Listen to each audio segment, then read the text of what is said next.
as strong as the indigenous knowledge base is in Ethiopia, why do you think it didn't enter the world of science and spirituality? Because colonialism is very aggressive, the colonizers.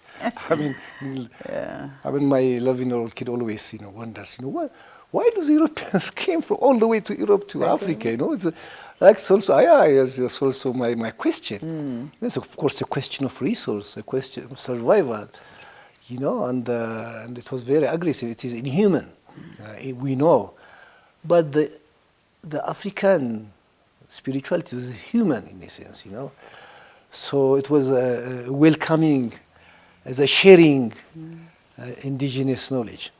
So, like North Ethiopia, or most of the Ethiopians, they entertained guests that they didn't know. You just knock and say, who are you? I'm a guest from God, and then they're welcome. Beit Lengida, Beit እግዚአብሔር ነው. You say, home belongs to God.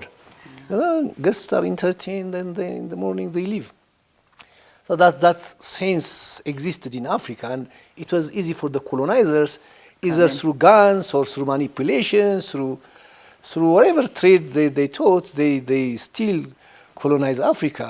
In Africa Union spaces, even today, I attend many of the Pan-African meetings, on African Union meetings, and always I wonder the number of Europeans in those spaces, whether you talk about peace and security, whether you talk about environment, climate change.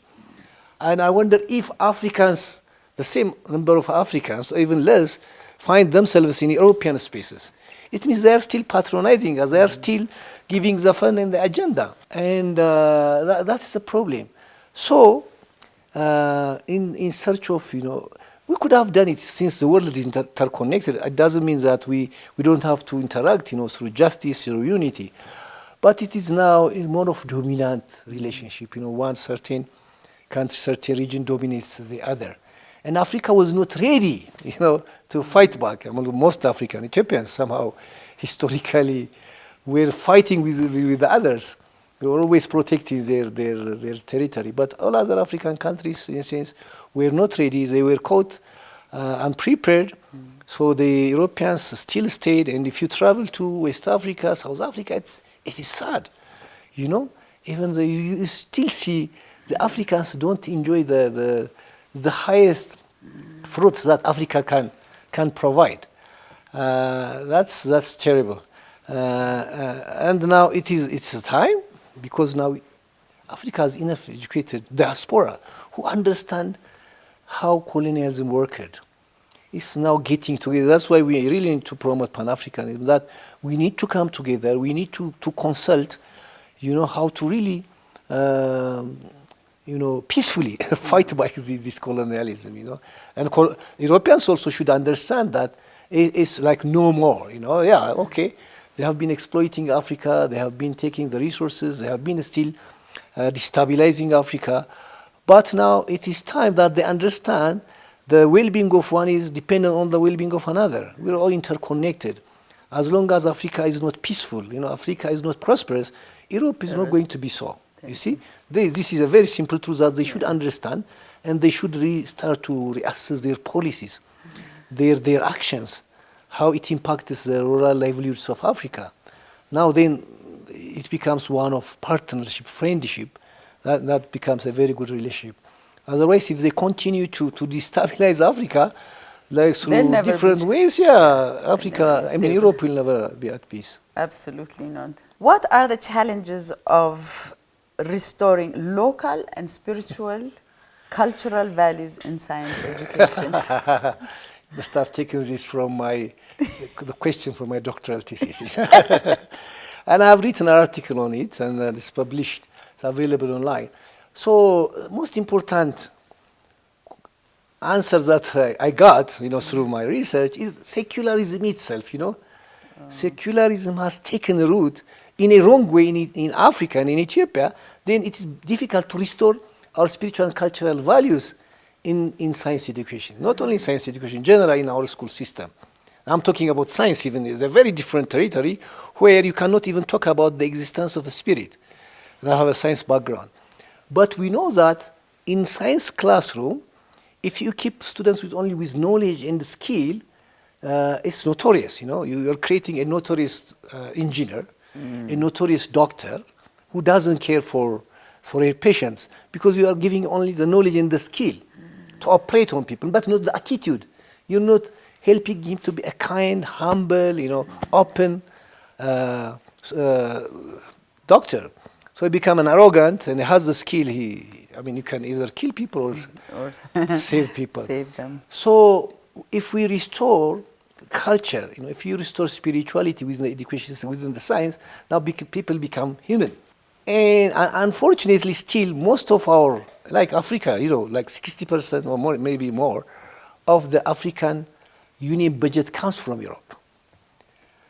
The same thing maybe in Ethiopia, if you go to Ministry of Education, I'm sure most of our education is run by foreign aid. And this foreign aid doesn't come free, it has some attachment. And I'm sure there is no an effort, it means there is no an effort to do that, to bring the culture. No, there is effort, I have to admit. Very recently there is a movement to bring back, there is an understanding, a better understanding of what indigenous knowledge means. There is an effort to bring them back to school. So an effort, we have been making in the last 5-6 years. Now there is an opening, it's opening up. I don't know to what extent we can take this, to what extent everyone understands this and bring it. So you can say there is no budget, there is no understanding, there is no organized material. Now the Ministry of Education asks us, okay, you say indigenous education, restoring local and spiritual values. Where are the materials? Which books, which materials are we using? Because our professors and our researchers were not focused on the indigenous knowledge. We're totally doing researches that don't actually concern Ethiopia, and most of them are just shelved, including all this doctoral research. Now in our department, we're trying to sort of, for example, we send back the students to their community. One of our students, for example, recently finished studying the mathematics culture of the Shaka people, Wow. You see, he went back, he was from that community, he went back because if the Shaka, Sakicho, Kaficho people lived this many years, they must have used mathematics, if mathematics is true and life. Yeah. So he went back to find, and then the next question, how do we then integrate it into the school system, the school maths? And one of our students just finishing, he went back to Harar, from where he's from. He was studying the traditional medicine of the area. And then how do we integrate that traditional medicine, traditional agriculture knowledge into the biology classroom? That's the second phase he has been doing. You see, now then when more and more researchers understand this and prepare the material, it becomes easier for Ministry of Education to use these materials to develop an integrated curriculum. In the absence of that, also that's a problem. Even if there is a will, if there is a money. But all this, to some extent, are also absent. So money is always an issue. I've always wondered, certain countries have education for free. Libya used to have, during Gaddafi, used to have education, healthcare, and a lot of the things that we are now charging our people. Why was it easy for him to have education free? Why can't we have our education free? Is it that costly? Who said, if you think education is expensive, try ignorance. So that's a good point. Education shouldn't be expensive, Education is about rights, Yeah.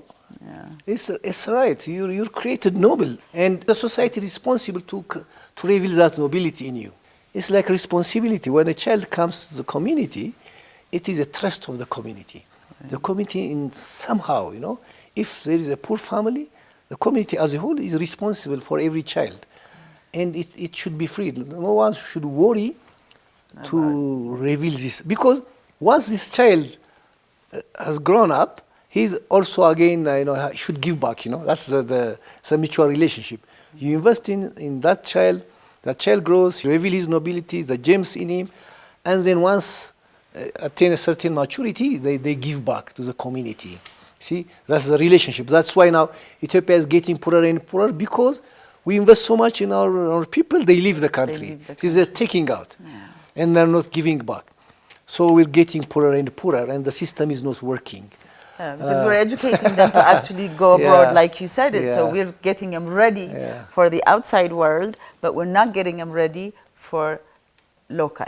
So we should set our priority, not only Ethiopia, but all, like as an Africa, for example, we should really redirect, we should rethinking our budgeting system, more money to education than to the defense, or to others, So if you have a well-educated, enlightened citizens, now they may not be fighting, or you have a healthy, so you may put some less budget to the health system because everybody is, protecting their health. And there's no fighting if like in Canada or other developed countries, children start to learn from childhood how to respect the rule of law, You don't fight back, if a child kicks you, you have to report to the principal.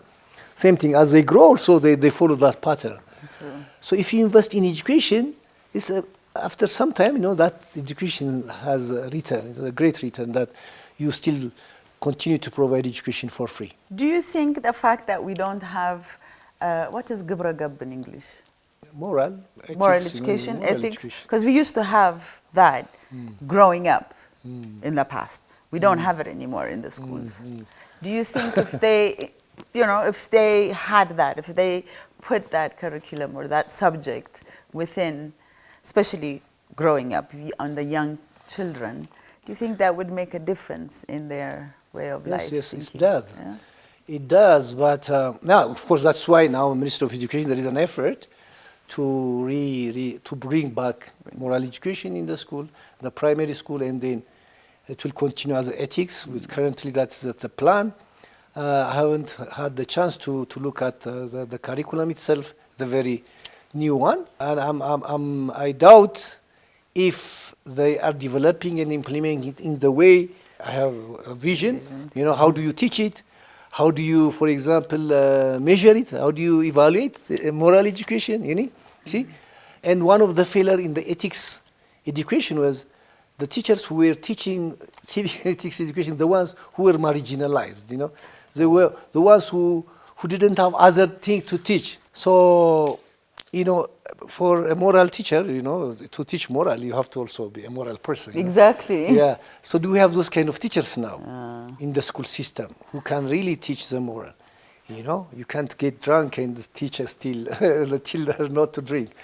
So, and also, how do you evaluate the children? What is the way delivering the moral education? So it has to be really a 21st century high-class moral education. And how do you have a virtue class, for example, where they can exercise through volunteer or other services that they develop these moral capabilities. So I'm not sure because I haven't looked at it. But my friend and a few others were lobbying for, there is this Dr. Ayalo Gebreselassie. He's a very well-educated Ethiopian. He lives in the US. He developed a teacher's guide and parents and teachers guide on moral education, how to respect the rule of law. He was a very well-educated person from primary school to secondary school, like 10 of them. And I have looked at it with my friends, how it has strong elements within the system. It can be used either as main or supplementary material. For the last 2-3 years, we're lobbying in a way, we're struggling to bring this to school. Nobody gave us an hearing here. So we have tried. I know it has been on the table of the Prime Minister himself. But still, there is no result coming up. And the person is sick now. Last time, in fact, Maaza Buru interviewed him about these books. And I was also one of the experts who talked about that book. So we have the material, we have everything, Now we have we lack the will, Exactly. to bring this moral education back. Some of them are afraid, okay, what is this moral education? Is it about religion? No, it's not. Moral education is actually the education that you get when you come to school. It's like a foundation. When you are a moral person, it means you are having curiosity. You know what to learn. You have the proper objective in life. And then learning science becomes easier. See? Learning anything becomes easier when you are when children are founded on a moral perspective. That's why we need to really advocate the return of well taught out moral classes and also well-trained teachers with well paid. I don't know how you gonna do that, but definitely you need that in school. That's and it very will serve true. the purpose that you mentioned. I'm so glad you brought it up because well-paid teachers, you know, this is a school year, right? My children, especially my younger one, had this great teacher that she loved, so she loved the subject and was just very excited going to school and so far. All of a sudden, one day, he left the school. Her whole enthusiasm went down. So in the middle of the year, when they change teachers, or when they bring in a substitute teacher, on what grounds does a teacher even leave in the middle of the year? How does a teacher leave in the middle? Should they even leave in the middle of the year while they're like teaching? Because it's really hard on a student when they change teachers on them. Yeah, I mean, like, we don't have an education act that caters to that. You know, when do you employ teachers? How do you employ them? How much do you pay them? So that's what the problem I mentioned earlier. You know, the way we recruit them to start with, it is less performing students. You know, the less achieving students are coming to the teaching profession, first of all. And then they are going to teach the medical students and the ones who are going to be lawyers, you know. The less achieving, economically low, from low-income families, and they don't speak English well, they don't really read well, and then the training is really, forget the training. So now they are graduated, and then they're assigned, let's say, or you hire them somewhere. And now then, because they hate teaching, every one of them, almost literally, I tell you, every one of them studies finance, accounting, banking under the table while they're teaching biology, you know, where they are asking students to do some exercise on maths or physics. These guys are studying to transit, you know, so teaching profession has become a bridge towards it. So as soon as they finish and they get hired in other, like in the bank sector or in other sectors, they immediately, they don't even return their exam papers in some places. So it has lost, teaching has lost its value. Yeah. Its moral value, its aesthetic value, its functional value.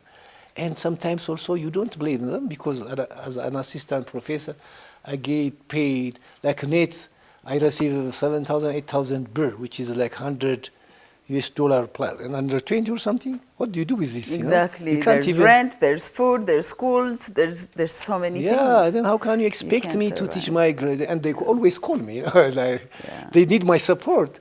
But I have to work something else to feed my family. Exactly. And so that's the problem. Now, every country, when you really with the trend race, the focus is now is on economic activity. It's not about generating and applying knowledge. Unless a country gives priority to the generation and application of knowledge, or unless knowledge becomes the center of existence, you're going to fail. You know, societies fail. We're failing our children. Yeah, we're giving value to economic activity. Yeah. So we pay the banking sector, the marketing, the finance get, you know, they get the, you know, when you start to work in the bank, you know what happens. When you start to teach in the university, you're going to be poor. It's sad. And I'm in the university by choice, I know. And because I always feel responsible to the generation. But then the society has to take care of these people. And tomorrow, who's going to teach your kids? You're working in the bank, you're working, maybe as a solution, you may send them to private schools. That's the issue. But in the private schools now also, the teachers, the quality of the teachers are going down. You see, the people didn't understand that. And then can everyone send to English and British schools? No. So it is really an urgent thing that we need to give attention to.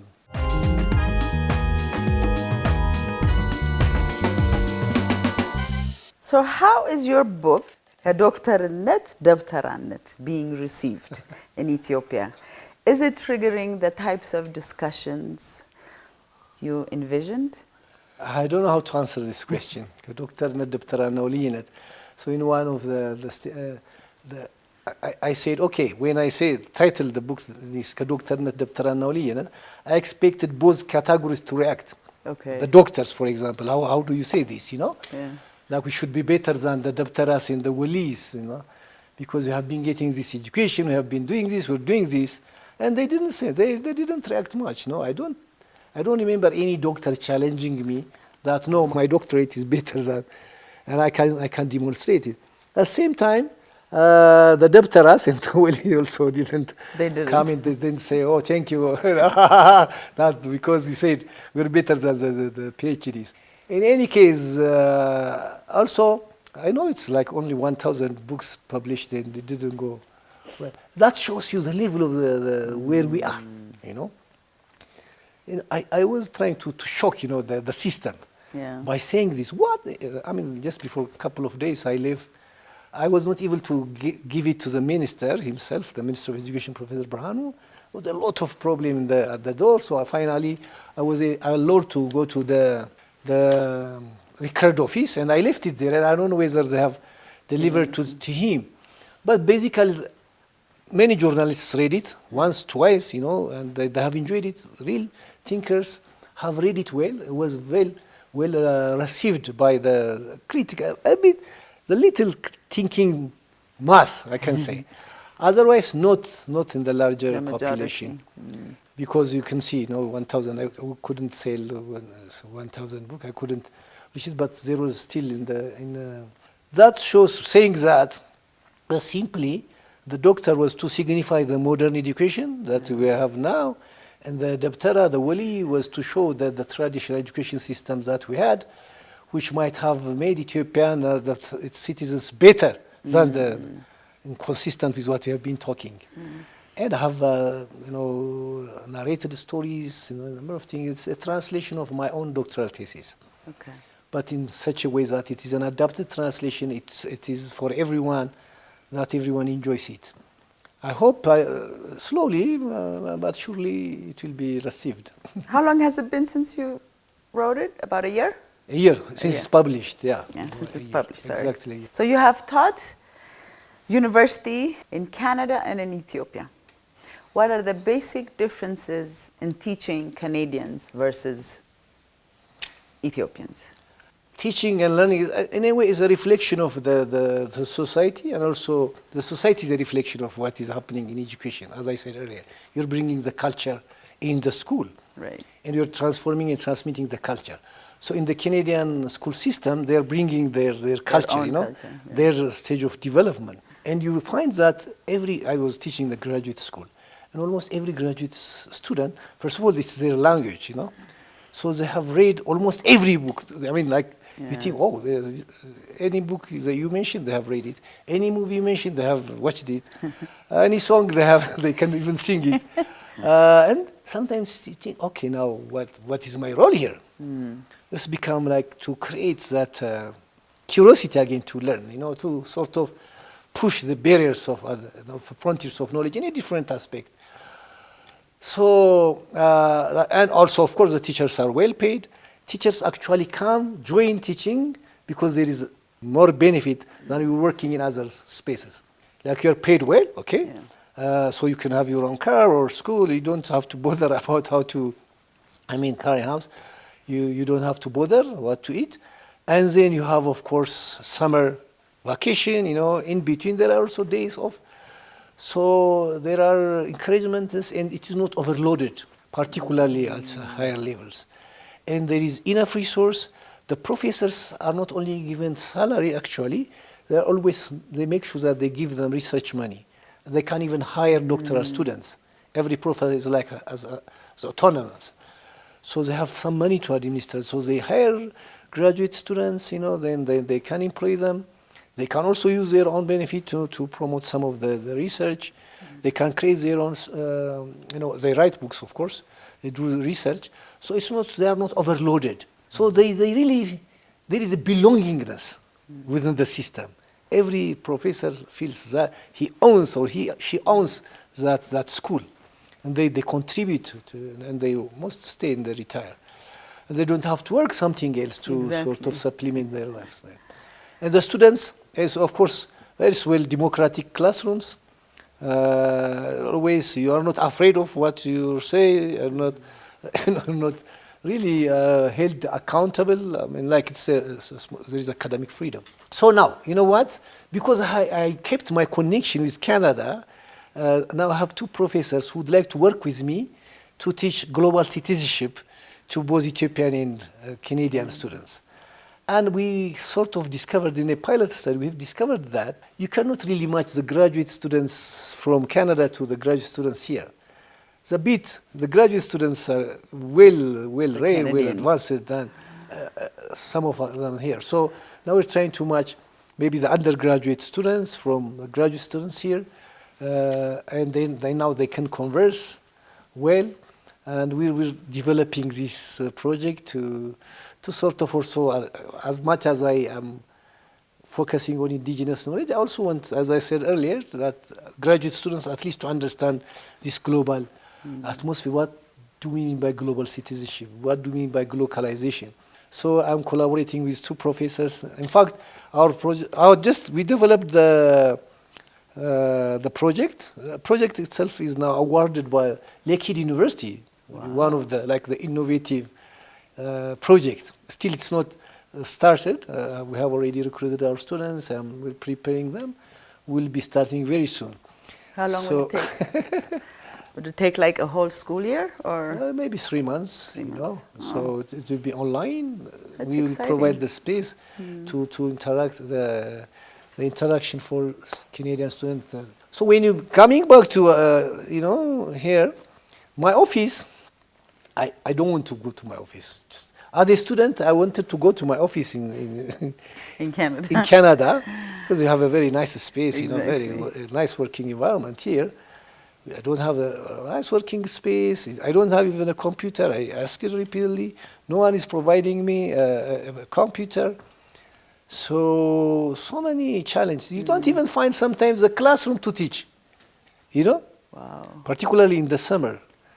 So many challenges, but we would have been fortunate to have all these challenges if we come together and start to revise the way we think of conceive education and the way we implement it.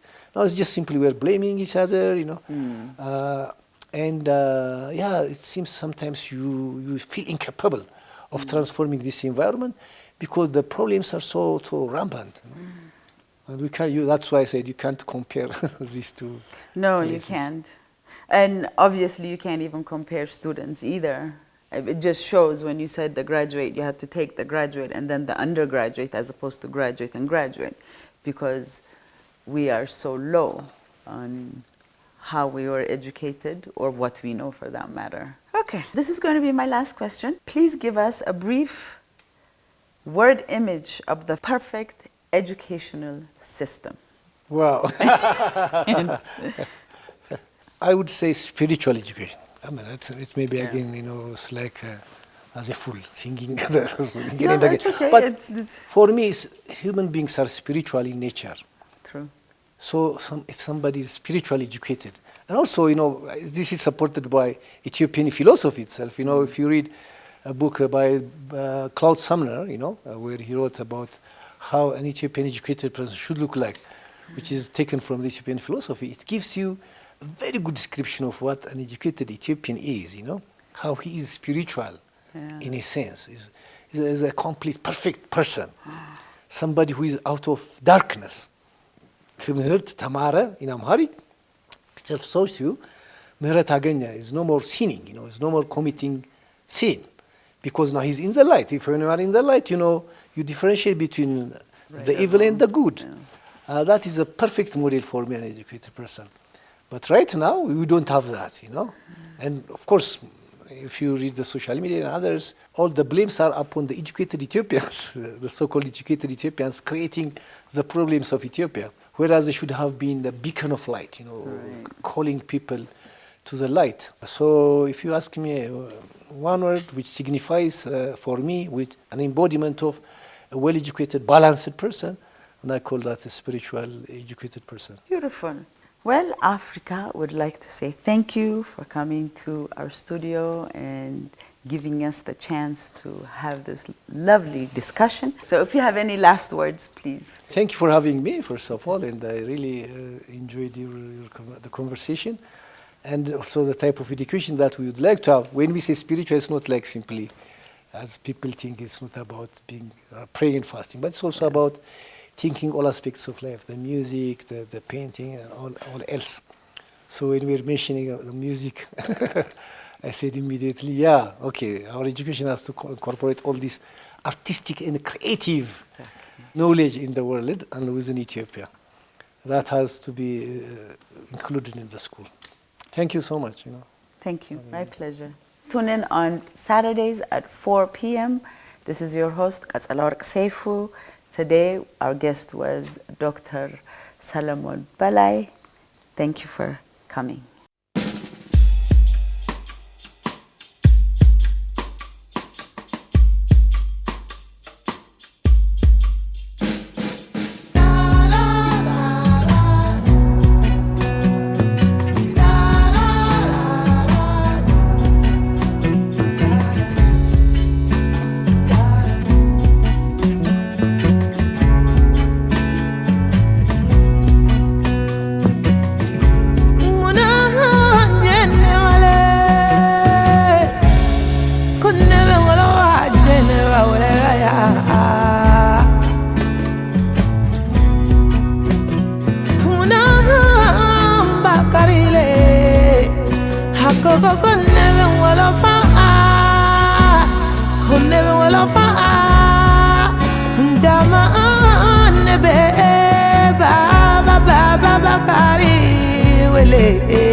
Colonialism